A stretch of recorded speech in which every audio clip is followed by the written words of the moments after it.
MSS ప్రేక్షకులకు నమస్తే. నేను మీ మండల సంజీవ. మిత్రులారా, ఈరోజు ఈనాడు, ఆంధ్రజ్యోతి, వెలుగు, నమస్తే తెలంగాణలో ఉన్నటువంటి ప్రధాన పత్రికల ప్రధాన అంశాల విషయానికి వస్తే, నిన్న జరిగినటువంటి మంత్రివర్గ సమావేశంలో, క్యాబినెట్ సమావేశం పలు నిర్ణయాలు తీసుకున్నటువంటి, మరి ఏ నిర్ణయాలు తీసుకున్నారు, ఏ విషయాలపై చర్చించారు అనేటువంటి విషయానికి ఒకసారి వస్తే, బనకచర్ల ప్రాజెక్టు పైన ఎన్ని ఆటంకాలు వచ్చినా కూడా వెనక్కి తగ్గేది లేదన్నటువంటి మాటను స్పష్టం చేస్తూ ఒక వార్త, ఒక నిర్ణయం మాత్రం మన మంత్రివర్గం సంబంధించినటువంటి కనిపిస్తూ ఉంది. అదేవిధంగా రైతు భరోసా కింద 9 రోజుల్లో 9,000 కోట్లు మరి అనుకున్న విధంగా రైతుల ఖాతాలో జమ చేసినటువంటి వార్త ప్రధాన పత్రికలు కనిపిస్తూ ఉంది మిత్రులారా. అదేవిధంగా శాతవాహన యూనివర్సిటీలో లా కాలేజీ మరి ఏర్పాటు చేయాలనేటువంటిది కూడా మంత్రివర్గంలో ఒక భాగం అని చెప్పొచ్చు. అదేవిధంగా చౌటుప్పల్ నుంచి సంగారెడ్డి వరకు దక్షిణ భాగమైనటువంటి త్రిబులాలకు సంబంధించినటువంటి 200 కిలోమీటర్ల వరకు మన యొక్క తెలంగాణలో ఉన్నటువంటి దక్షిణ భాగం అంటే ఆ యొక్క పనులకు క్లియరెన్స్ అనేటువంటి మాట కూడా మంత్రివర్గంలో కనిపిస్తూ ఉంది. అదేవిధంగా అన్ని కలెక్టరేట్ ఆఫీసుల్లో తెలంగాణ తల్లి విగ్రహాలు అనేటువంటి ఏర్పాటు చేయాలి అనేటువంటి విషయం కూడా ఒకటి కనిపిస్తూ ఉంది. ఇటీవల 3 మంత్రులు ప్రమాణ స్వీకారం చేసిన విషయాన్ని తొలిసారిగా క్యాబినెట్లోకి ఆహ్వానించినటువంటి రాష్ట్ర కార్యదర్శి అనేటువంటి వార్త కూడా ఈరోజు ప్రధానంగా కనిపిస్తోంది.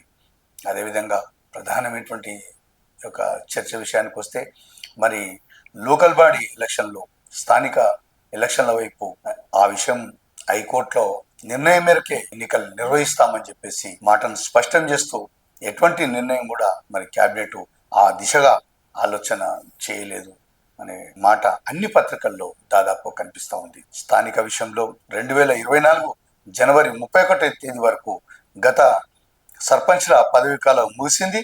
ఇప్పటికీ ఏడాదిన్నరగా మరి సర్పంచ్ల యొక్క పదవీ కాలం ముగిసినప్పటికీ కూడా ఈ యొక్క లోకల్ బాడీ విషయానికి వస్తే, మరి మంత్రులు కానీ, క్యాబినెట్ విషయం కానీ, ప్రధానమైనటువంటి ఈ యొక్క ఎలక్షన్లకు సంబంధించి ప్రతిది కూడా ఆచితూచి అడుగులేస్తున్నటువంటి విషయం ఒకటి స్పష్టమవుతుంది మిత్రులారా.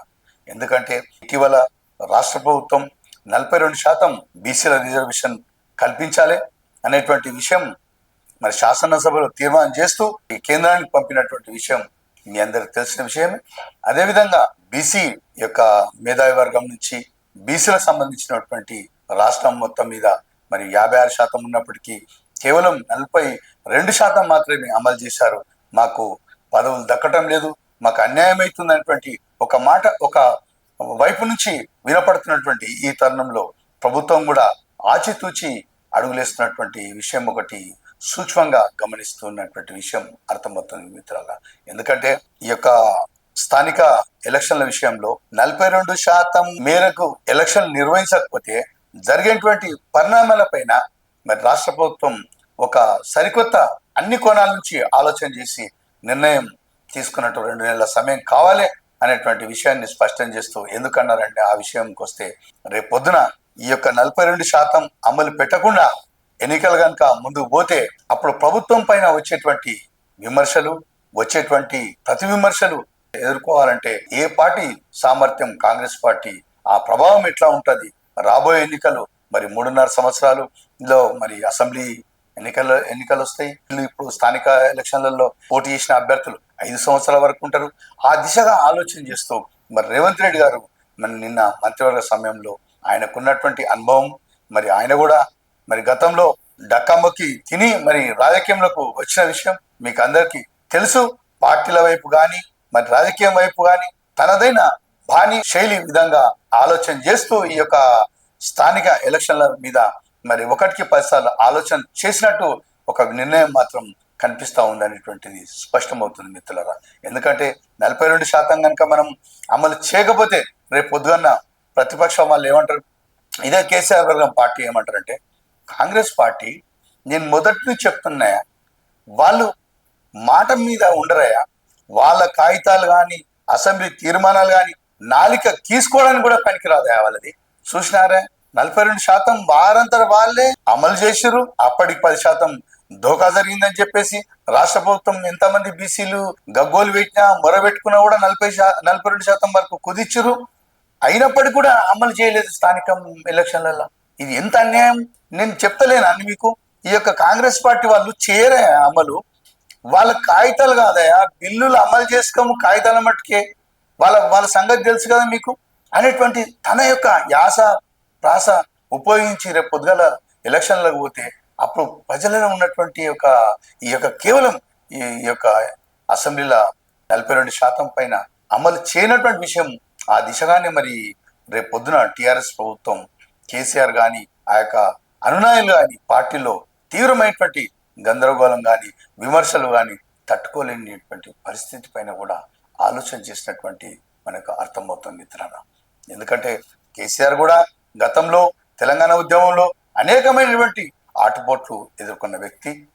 అతను కేవలం వ్యక్తిపరంగానే ఒక మాటల తూటాతోనే మరి యొక్క వర్గాన్ని కానీ మరి రాష్ట్రాన్ని మొత్తాన్ని మీద కదిలించినటువంటి వ్యక్తుల్లో కేసీఆర్ మరి ఉన్నాడని కూడా ఈ సందర్భంగా చెప్పొచ్చు. అంశం కనుక 42% కనుక అమలు చేయకపోయినట్టయితే ఆ విమర్శలకు దాటికి కాంగ్రెస్ దట్టుకుంటుందా అనేటువంటిది ఒక ప్రశ్నార్థకంగా $1 మిలియన్ ప్రశ్నగా మరి అర్థం చేసుకోవచ్చు అనే విషయంలో ఆ వైపు కూడా ఆలోచన చేసి ఉండవచ్చు అనేటువంటి దిశగా మనం క్యాబినెట్ లో ఈ నిర్ణయం తీసుకోలేదనేటువంటి మాట స్పష్టమవుతుంది మిత్రులారా. ఎందుకంటే మరో పక్క కూడా బీజేపీ ఉండనే ఉంది. ఎందుకంటే ఇప్పటికే మరి హిందూ ఇటీవల జరిగినటువంటి భారత్ పాక్ యుద్ధంలో మరి సింధూరం ప్రతి దానికి ఒక హిందూ అనేటువంటి ఒక మాటను తగిలిస్తూ మరి వారి కింది నుంచి ఒక చాప కింద నీరులాగా బీజేపీ పావులు కదిలిస్తున్నటువంటి విషయం మరి మనం చూస్తున్నాం గ్రామాలలో. వారు కూడా తనైన బాణి శైలిగా ప్రధానమంత్రి మోదీ గారు కానీ ఇటీవల రాష్ట్ర స్థాయి నేతలు కూడా కింది స్థాయి నేతలు కూడా గతంలో అక్కడక్కడ మాత్రమే మరి బీజేపీ కనిపిస్తుండేది. అద్వానీ రథయాత్ర తీసినప్పుడు కేవలం అప్పటికి పడుకున్నటువంటి మార్పులు చూస్తే భారీగా మార్పు వచ్చినటువంటి విషయం మరి స్పష్టమవుతుంది గ్రామీణ ప్రాంతంలో.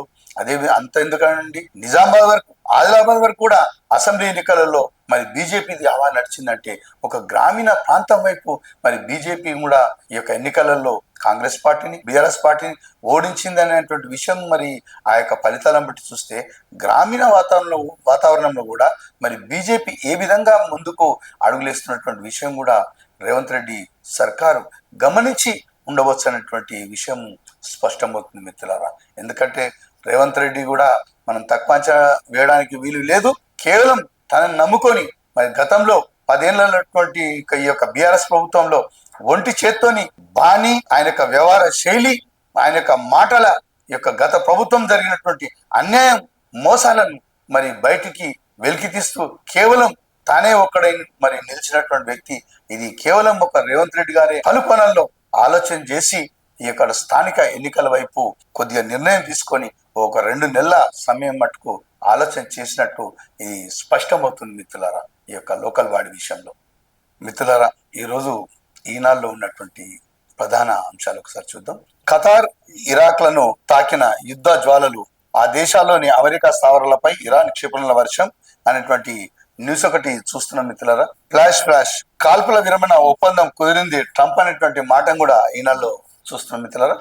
మంత్రివర్గ సమావేశం వివరాలు వెల్లడిస్తున్న మంత్రి పొంగులేటి, బనకచర్లపై ఎందాకైనా కొట్లాడతాం, తెలంగాణ మాట జలాల్లో ఒక చుక్క కూడా వదులుకోం, ఈ నెల 30లోగా కాళేశ్వరం కమిషన్ పూర్తి ఆధారాలు, నవంబర్లోగా అన్ని కలెక్టరేట్ లో తెలంగాణ తల్లి విగ్రహాలు, చౌటుప్ప సంగారెడ్డి వరకు RR దక్షిణ భాగం అలైన్మెంట్ కు ఆమోదం, రాష్ట్ర మంత్రివర్గం కీలక నిర్ణయాలైనటువంటి న్యూస్ ఒకటి ఈ నెల కనిపిస్తుంది.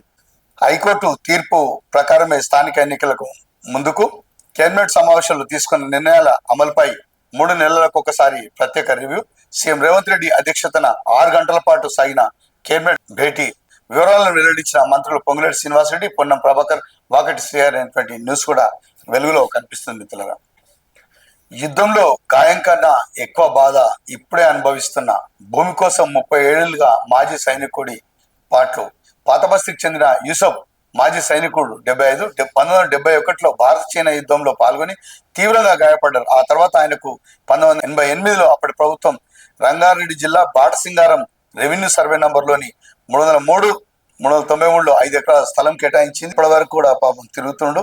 37 ఏళ్ళుగా కలెక్టరేట్ల ఆర్డీఓ చుట్టూ తిరిగిన భూమి దక్కలే అని చెప్పేసి అధికారులను కలిసి నా తర్వాత కుమారుడి సాయంతో వెనుదిరుగుతున్న యూసుఫ్ నిన్న జరిగినటువంటి ప్రజా దర్బారులో అక్కడ వినతి పత్రం ఇస్తే తిరిగి కొడుకు సాయంతో బయటికి వస్తున్నటువంటి ఒక సైనికుడి మరి తిప్పలకు సంబంధించినటువంటి వార్త ఇది.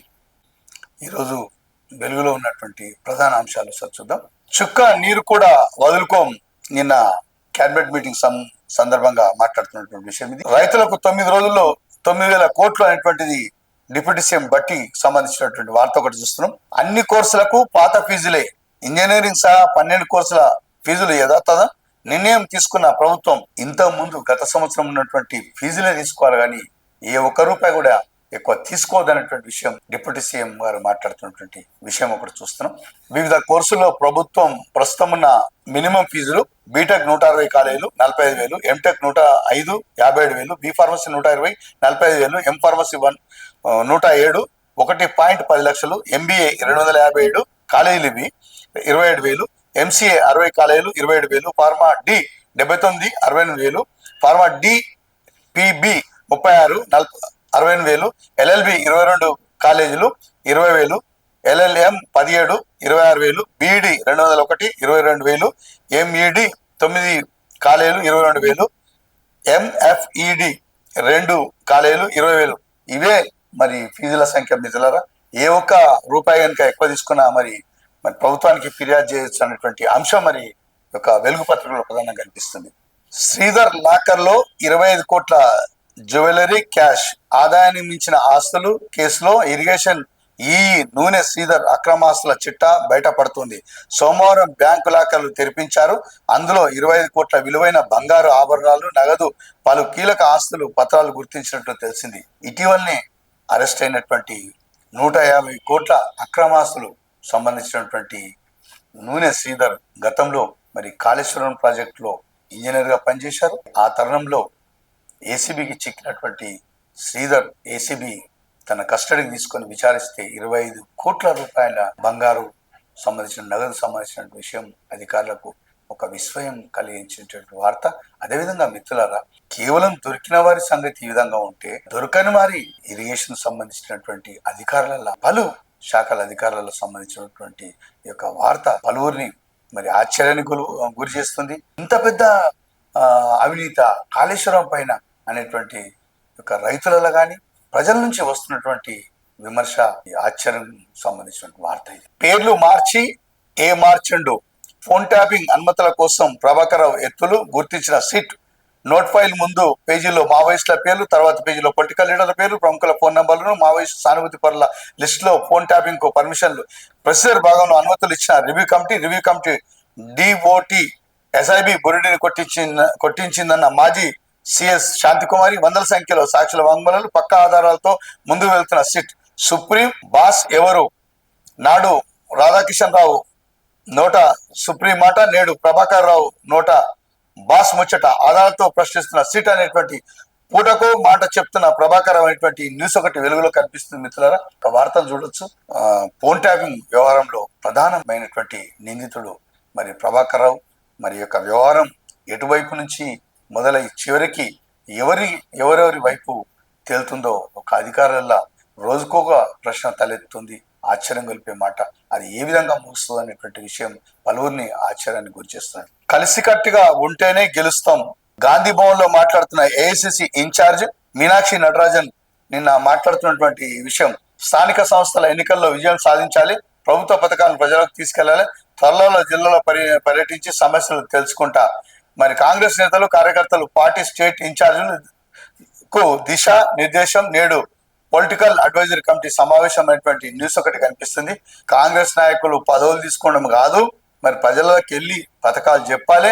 మరి అటువంటిప్పుడే ప్రజలకు నమ్మకం, ప్రజలకు ఇచ్చినటువంటి మాట మరి ఏ స్థాయి వరకు నిలబెట్టిన విషయం స్పష్టం చేస్తూ ఇన్ఛార్జ్ మీనాక్షి నటరాజన్ గారు చెప్తున్నటువంటి వార్త ఇది. మిత్రులారా, ఆర్టీసీ సిబ్బందిపై దాడి చేస్తే రౌడీ షీట్, సంస్థ ఎండి సజ్జనార్ వార్నింగ్ అనేటువంటి న్యూస్ ఒకటి వెలుగులో కనిపిస్తుంది. అడ్డగోలుగా ఆర్టీసీ డ్రైవరు, కండక్టరు మరి తదితర సిబ్బంది పైన పబ్లిక్ కూడా మర్యాద తీసుకోవాలి, మర్యాద ఇవ్వాలి. అట్లనే కానీ మరి ఎటుబడితే మాట్లాడి వారిపైన చేయి చేసుకుంటే మాత్రం వారిపైన రౌడీ షీట్ ఓపెన్ చేయడం జరుగుతున్నటువంటి మాట ఆ యొక్క సంస్థ ఎండి సజ్జనార్ చెప్తున్నటువంటి మాట ఇది. విమానం నడపడానికి పనికిరావు, పోయి చెప్పులు కుట్టుకో. ఇండిగో ఎయిర్లైన్స్ లో దళిత ట్రైనీ పైలట్ కు అవమానం, పోలీసులకు ఫిర్యాదు చేసిన బాధితుడు, అట్రాసిటీ కేసు నమోదు అనేటువంటి న్యూస్ ఒకటి మరి వెలుగులో కనిపిస్తుంది మిత్రులారా. లంచం తీసుకుంటూ పట్టుబడ్డ జిహెచ్ఎంసి ఏఈ అంబర్పేటలోని బల్దియా ఆఫీసులో ఏసీబీ రైడ్స్. అంబర్పేట హైదరాబాద్ సంబంధించింది. నగదుతో ఏఈ మనిష మరి ఏసీబీకి చిక్కినటువంటి ఒక వార్త ఇది. 20,000 లంచం తీసుకుంటూ దొరికినటువంటి సంఘటన. యువత మత్తుకు బానిస కావద్దు, ఎవరైనా యువత చెడు వ్యసనాలకు అలవాటు పడితే 1908-100కు టోల్ ఫ్రీ నంబర్లు కానీ సమీపంలోని పోలీస్ స్టేషన్ లో సమాచారం ఇవ్వాలని సిపి సునీల్ కుమార్ దత్ కోరారనేటువంటి న్యూస్ ఒకటి ఖమ్మం సంబంధించినటువంటి వార్త. ఎవరైనా డ్రగ్స్ కు సంబంధించి రవాణా కానీ ఎవరైనా అమ్మిన పక్షంలో ఇమీడియట్ గా మాకు సమాచారం ఇవ్వాలి, మరి లేకపోతే సంబంధిత లోకల్ పోలీస్ స్టేషన్ లో ఇమీడియట్ గా తెలపాలనేటువంటి విషయం సునీల్ దత్ గారు చెప్తున్నటువంటి విషయం. ఆంధ్రజ్యోతిలో ఉన్నటువంటి ప్రధాన అంశాలు చూద్దాం. అమెరికాపై ఇరాన్ ప్రతీకారమైనటువంటి న్యూస్ చూస్తున్నాం. ఇందులో 2018 నుంచే ఫోన్ ట్యాపింగ్, రివ్యూ కమిటీకి వివరాలు ఇవ్వకుండా కుట్ర, అవసరమైన కొన్ని నంబర్లతో కలిపి టార్గెట్ చేసిన నేతలు, వ్యాపారులు, అధికారులు ఇతర నంబర్లతో ఫైల్ అయినటువంటి న్యూస్. ఫోన్ ట్యాపింగ్ సంబంధించినటువంటి వార్త ఇది చూస్తున్నాం జ్యోతి పత్రికలో. 2 ఏళ్లలో డజన్ పెళ్లిళ్లు, డబ్బున్న పురుషులే టార్గెట్. మరి విడాకుల కోసం కోర్టులో కేసులు వేసిన వారిని గుర్తించి వాళ్ళ కోనసీమలో నిత్య పెళ్లి కూతురు మోసాలు, అండగా మరో 3 బేతి వీరదుర్గ నీలిమైనటువంటి న్యూస్ ఒకటి జ్యోతిలో చూస్తున్నాం మిత్రులారా. ఆరోగ్యశ్రీ మాటున ఆసుపత్రుల మోసం, రోగులను దగా చేస్తున్న ప్రైవేట్ ఆసుపత్రులు, ఎంపానల్ కాకపోయినా తప్పుడు సమాచారం, తమ వద్ద ఆరోగ్యశ్రీ ఉందంటూ శస్త్రచికిత్సలు, సర్జరీ అయ్యాక ఈ పథకంలో వర్తించదంటూ రోగుల నుంచి పెద్ద మొత్తంలో బిల్లులు వసూలు, ప్రైవేట్ ఆసుపత్రులపై ఆరోగ్య శాఖకు ఫిర్యాదులు అయినా పట్టించుకొని డిఎంహెచ్ఓలు అనేటువంటి న్యూస్ ఒకటి మరి ఆంధ్రతో కనిపిస్తుంది మిత్రులారా. ఈ యొక్క ప్రైవేట్ ఆసుపత్రుల్లో అనేకమైనటువంటి మోసం.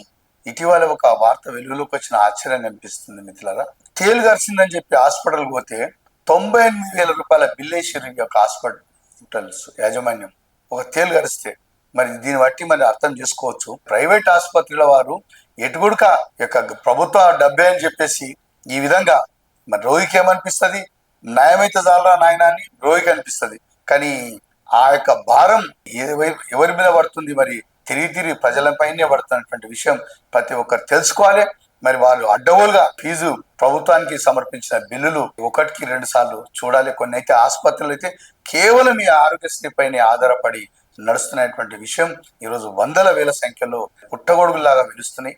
ఈ యొక్క రాష్ట్ర వ్యాప్తంగా ఈ యొక్క భారం అంతా ప్రజల నెత్తిమీద పడుతున్నటువంటి విషయం ప్రతి ఒక్కరు కూడా ఆలోచన చేయాల్సిన అవసరం ఉంది. లాకర్లలో ఆస్తులు 5 కోట్ల పైనే. నీటిపారుదల ఈ నూనె శ్రీధర్ బ్యాంకు లాకర్లో ఆస్తుల పత్రాలు, ఆభరణాలు నేటితో ముగియనున్న ఏసీబీ కస్టడీ. స్థానిక సంస్థల బీసీ రిజర్వేషన్లను 30 రోజుల్లో తేల్చేస్తాం. హైకోర్టు గడువు అడిగిన రాష్ట్ర ప్రభుత్వం. కోటా ఖరారైన 60 రోజుల్లో ఎన్నికలు నిర్వహిస్తాం. ఎన్నికల సంఘం అనేటువంటి న్యూస్ ఒకటి మరి ఆంధ్రజ్యోతిలో కనిపిస్తుంది. మధ్యాహ్నం 12 గంటలైనా సిబ్బంది ఏరి వ్యవసాయ కార్యాలయం ఎదుట రైతుల ఆందోళన. మఠంపల్లికి సంబంధించినటువంటి వార్త ఇది. సూర్యాపేట జిల్లా మఠంపల్లిలో అనేటువంటి మధ్యాహ్నం 12 గంటలైనా తెరుచుకొని వ్యవసాయ అధికారి కార్యాలయం అనేటువంటి న్యూస్ ఒకటి చూస్తున్నాం. ఎవరు కూడా రాలేదు. 12 అవుతుంది. దేశతాళం వేసినట్టే ఉంది. గప్ప గుద్ది రప్ప జైల్లో వేయాలి. కేటీఆర్ కవిత హరీష్ ను వదిలిపెడితే రేవంత్ రెడ్డి రాజకీయ జీవితం భూస్థాపితం అనేటువంటి న్యూస్ ఒకటి నిజామాబాద్ లో మాట్లాడుతున్న అరవింద్ అనే న్యూస్ ఒకటి కనిపిస్తుంది. అదేవిధంగా రఘునందన్ నిన్ను చంపేస్తాం, బీజేపీ ఎంపీకి మావోయిస్టుల పేరిట బెదిరింపు ఫోన్ కాల్. డీజీపీ సంగారెడ్డి ఎస్పీకి రఘునందరావు ఫిర్యాదు. ఆపరేషన్ కగారి పై ఇటీవల మాట్లాడుతున్న రఘునందరావు అనేటువంటి ఫోటోతో ఉన్నటువంటి వార్త ఒకటి జ్యోతి పత్రికలో బెదిరింపు కాల్స్ వచ్చినటువంటి సందర్భంగా మాట్లాడుతున్నటువంటి రఘునందరావు. మిత్రులారా, ఈరోజు నమస్తే తెలంగాణలో ఉన్నటువంటి ప్రధాన అంశాలు చూద్దాం. పంచాయతీలో చెత్త, మరి గాంధీ భవన్ లో గొర్రెలతో నిరసన, పల్లెల్లో నీళ్ల కొరత సంబంధించి ఒక పోలీస్ ఆఫీసర్ కు కాలు మోపుతున్నటువంటి ఫోటో. రేవంత్ ట్రాప్ లో క్యాబినెట్, గోదావరి నీళ్ల దారాదత్తానికే సమాయుక్తం అనేటువంటి న్యూస్ ఒకటి కనిపిస్తుంది. స్థానిక సంస్థలకు ఇంకెన్ని వాయిదాలు, రాష్ట్ర ప్రభుత్వాన్ని నిలదీసిన హైకోర్టు మళ్ళీ వాయిదా కోరడం ఏంటి, 2 నెలల టైం అడిగి ఏం చేశారు అనేటువంటి న్యూస్ ఒకటి ఇందులో నమస్తే తెలంగాణ కనిపిస్తుంది. ఏపీ బాబు ఏది మిగులు అనేటువంటి న్యూస్ కూడా చూడొచ్చు. ప్రైవేటు భూమిలో ఇందిరమ్మ ఇల్లు జేసీబీతో తొక్కేస్తున్నారు, పేదల భూమిపైకి గద్దల సర్కారు, పోలీస్ పహారాలో భూసేకరణ, కొడంగల్ ఎత్తిపోతల కోసం అధికారుల సర్వే, నిరసనల నేపథ్యంలో బలాల మోహరింపు అనేటువంటి న్యూస్, వాన లేదప్ప అనేటువంటి న్యూస్, పెళ్ళైన నెలకే భర్త హత్య అనేటువంటి న్యూస్ ఒకటి నమస్తే తెలంగాణలో కనిపిస్తుంది. కాంగ్రెస్ పాలనలో బ్లీచింగ్ చల్లే దిక్కు లేదు అనేటువంటి న్యూస్ ఒకటి ఇందులో కనిపిస్తుంది.